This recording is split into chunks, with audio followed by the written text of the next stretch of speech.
हनुमान जी स्वामी की जय। बजरंगबली की जय। मंगलवार व्रत कथा। व्यास जी बोले, एक समय ऋषि मुनियों को तपोभूमि परम पावन मणिशरण तीर्थ में भूमंडल पर 88,000 सैनिक आदि ऋषि एकत्र हुए। उन्होंने श्री सूत जी से पूछा, हे महामुने, आपने अनेक पुराणों की दिव्य तथा दुर्लभ कथाएं हमें सुनाई है। अब कृपा करके काल काल की अल्प आयु भोगी मानव जाति के हित साधन के लिए सरल, प्रभावशाली एवं तत्काल फल देने वाले व्रत की कथा सुनाइए, जिससे अकाल मृत्यु, दरिद्रता, रोग, सर्प भय, शोक, अपवित्रता तथा अज्ञान आदि दूर होकर भगवत भक्ति, धार्मिक एकाग्रता तथा पवित्रता प्राप्त होकर मन को शांत मिले। ऋषि मुनियों की उत्सुकता देखकर सूत जी बोले, हे मुनियों, आप सबने अत्यंत मनोरथ लोक हितकारी प्रश्न पूछा है। इससे पूर्व यही प्रश्न एक बार धर्मराज के अवतार श्री युधिष्ठिर ने कहा, हे प्रभो, आपके सत्संग लाभ के फलस्वरूप मुझे अनेकों व्रत कथाएं तथा धर्म के पावन स्वरूप का ज्ञान प्राप्त हुआ है। अब आप कृपा करके मनुष्यों को पुत्र प्राप्त सहित संपूर्ण कामनाओं को सिद्ध करने वाली कोई ऐसी कथा सुनाइए जो कलिकाल में मानव जाति के लिए लाभ तथा अल्प श्रम वाली हो। भगवान श्री कृष्ण ने युधिष्ठिर से कहा, हे राजन, आपकी जिज्ञासा को शांत करने के लिए मैं एक अत्यंत प्राचीन ऐतिहासिक कथा कहता हूँ। उसे पूर्व एकाग्रता के साथ सुनो। कुंदनपुर नामक एक नगर था। उसमें नंदा नाम का एक निर्धन ब्राह्मण रहता था। उसकी पत्नी का नाम सुनंदा था। उसके दुख का सबसे बड़ा एक कारण निसंतान होना था। ब्राह्मण की पत्नी सुनंदा सरल स्वभावी तथा पतिव्रता थी। वह नियम पूर्वक प्रत्येक मंगलवार के दिन श्री हनुमान जी की कथा का पाठ और पूजन करने के बाद उनको भोग लगाकर स्वयं भोजन किया करती थी। काम की अधिकता से एक मंगलवार को वह हनुमान जी का भोजन न लगा सकी। सायंकाल के समय जब उसे याद आई तो वह अत्यंत दुखी हुई और उसे पश्चाताप भी हुआ कि आज पूजन, व्रत तथा भोग इत्यादि कोई भी नियम पालन नहीं हो सकता। अतएव उसने भी अन्न जल ग्रहण नहीं किया और अब अगले मंगलवार को हनुमान जी का व्रत, पूजन तथा भोग लगाकर ही अन्न जल ग्रहण करूंगी, ऐसा प्रण करके वह दुखी मन से सो गई। वह प्रतिदिन हनुमान जी का स्मरण कर कर भोजन बनाकर पति को खिला देती, पर स्वयं भोजन नहीं करती थी। इस प्रकार उसे 6 दिन व्यतीत कर दिए, किंतु दुर्बल होने के कारण मंगलवार के दिन वह प्रातःकाल ही मूर्छित होकर गिर पड़ी। उसकी इस निष्ठा और भक्ति भाव से प्रसन्न होकर हनुमान जी उसके सम्मुख प्रकट होकर बोले, हे सुनंदे,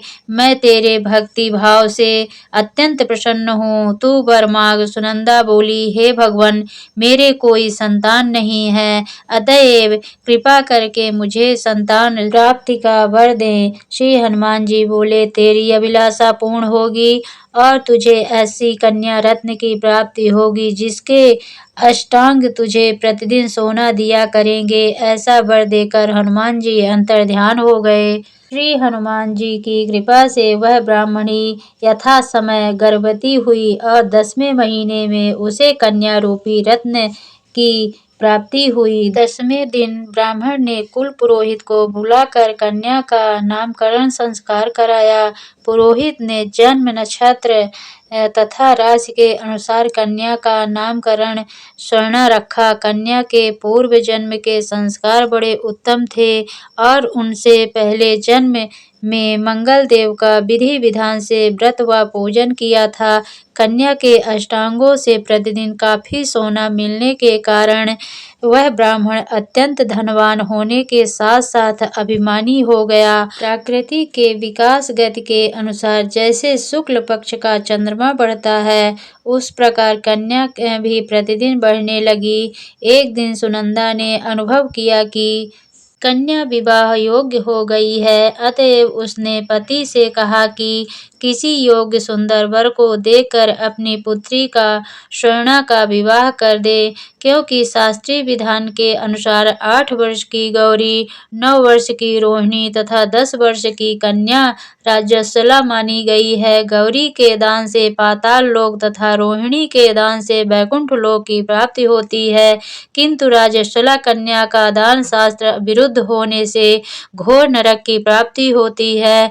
अतएव एवं दानों से श्रेष्ठ कन्या का दान उचित समय पर करके इस लोक तथा परलोक को सुधारिए। पत्नी सुनंदा के शास्त्र समस्त वचनों को सुनकर दिव्य के लोभी ब्राह्मण ने कहा, अभी तो स्वर्णा केवल 10 वर्ष की हुई है, तुम अभी व्यर्थ की चिंता करती हो। मैंने तो 16 वर्ष तक की कन्याओं के विवाह कराए हैं, अतः चिंता की कोई बात नहीं है। पति की बात सुनकर सुनंदा ने कहा, राजश्री कन्या का दर्शन पिता और भाई के लिए दोष है। राजश्री का दर्शन कर ये नरक और घोर पातक के अधिकारी बनते हैं। अतएव स्वर्णा की आयु विवाह के योग्य हो गई है, ऐसा जानकर आप इसका अतिशीघ्र विवाह कर दें। पत्नी के तर्क और आग्रह के आगे नंदा निरुत्तर हो गया।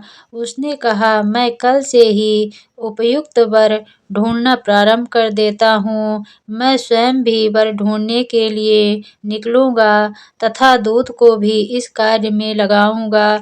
दूसरे दिन ही ब्राह्मण ने अपनी दूत को बुलाकर आज्ञा दी, मेरी कन्या के अनुरूप ही सुंदर वर ढूंढो। अपने स्वामी की आज्ञा प्राप्त कर दूत ने वर ढूंढना प्रारंभ कर दिया। शीघ्र ही उसे एक ब्राह्मण कुमार दक्षिणावर्त में मिल गया। वह सुंदर, योग्य तथा धन धान्य से परिपूर्ण था।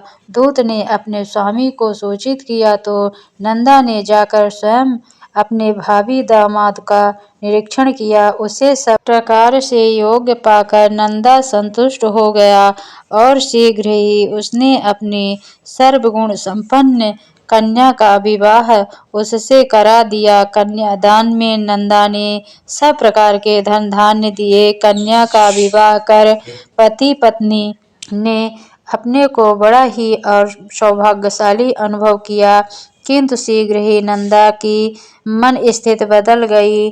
सोने के लोभ के वशीभूत होकर वह विचलित हो गया। उसने विचार किया कि कन्या का विवाह तो मैं कर ही चुका हूँ, कल प्रातः ही यह अपने पति गृह स्थान करेगी। इस प्रकार सब मुझे पुत्री स्वर्णा के अष्टांग से निकलने वाला सोना प्राप्त नहीं होगा। अब यह स्वर्ण इसके पति अर्थात जयमाता सोमदेव को प्राप्त होगा। मेरे द्वारा संचित किया हुआ धन, कन्या के वस्त्राभूषणों आदि व्यय हो गया। शेष बचा हुआ धन भी कुछ समय से खर्च हो जाएगा। निश्चय ही इस कन्या का विवाह करके मैंने बड़ी भूल की है। अब एकमात्र यह उपाय है कि कन्या को किसी प्रकार पति गृह जाने से रोककर अपने ही घर पर रखा जाए। इस पर विचार करते करते नंदा रात भर जागता रहा। अंत में उसने धर्म के विरुद्ध एक भयानक निर्णय किया कि जब कन्या को लेकर सोमदेव अपने घर के लिए प्रस्थान करेगा तो मार्ग में वो छिपकर उसका वध कर दूंगा और कन्या स्वर्णा को समझा बुझाकर अपने घर ले जाऊंगा।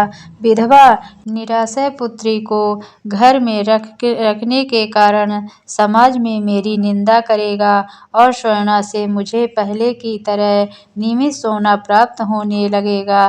प्रातःकाल सुबह मुहूर्त विचार कर नंदा और सुनंदा ने जयमाता जमाई तथा कन्या को धन धान्य से संतुष्ट कर प्रसन्न चित्त सभी सज्जनों के सामने विदा किया। इधर सोमदेव अपनी पत्नी स्वर्णा को लेकर घर की ओर चल पड़ा और इधर उधर सोने का लोभी मतिभ्रष्ट नंदा का अन्य मार्ग से आकर जयमाता सोमदेव की हत्या करने के उद्देश्य से छिप गया। फिर कुछ समय पति के शव के पास विलाप करती हुई पुत्री स्वर्णा के सामने प्रकट होकर बनावटी शोक व्यक्त करते हुए नंदा कहने लगा, हे पुत्री, लुटेरे ने तेरे पति का वध कर दिया है। तब तू घर चल, वहां पर ही रहकर अपने शेष जीवन का व्यतीत करना। भगवान की इच्छा के आगे किसी का कोई बस नहीं चलता है। उसे जो अच्छा लगता है वही करता है। अतएव तू धैर्य धारण कर, जो भाग्य में लिखा है वही होगा। इसमें किसी का कोई दोष नहीं है। पिता के कपट पूर्ण वचनों को सुनकर स्वर्णा बोली, हे पिता, इस संसार में पति विहीन नारी का जीवन व्यर्थ है। मैं अपने कर्तव्य का पालन करूंगी। माता पिता तथा सास ससुर को यश को बढ़ाने वाले धर्म का पालन करते हुए अपने पति के साथ मैं सती हो जाऊंगी, परंतु लौटकर घर नहीं जाऊंगी। अपनी कन्या का स्वर्णा के वाक्यों को सुनकर ब्राह्मण अत्यंत दुखी हुआ। वह विचार करने लगा कि मैंने व्यर्थ ही इसके पति का वध किया। मेरा धन प्राप्त का अभिष्ट तो सिद्ध होता दिखाई नहीं देता। इसके विपरीत ब्रह्म हत्या के साथ साथ पुत्री के शरीर त्याग का पाप भी मेरे सिर पड़ने वाला है। इस प्रकार विचार कर पश्चाताप और अग्निग्लान वशीभूत होकर नंदा दुखी होकर रोने लगा।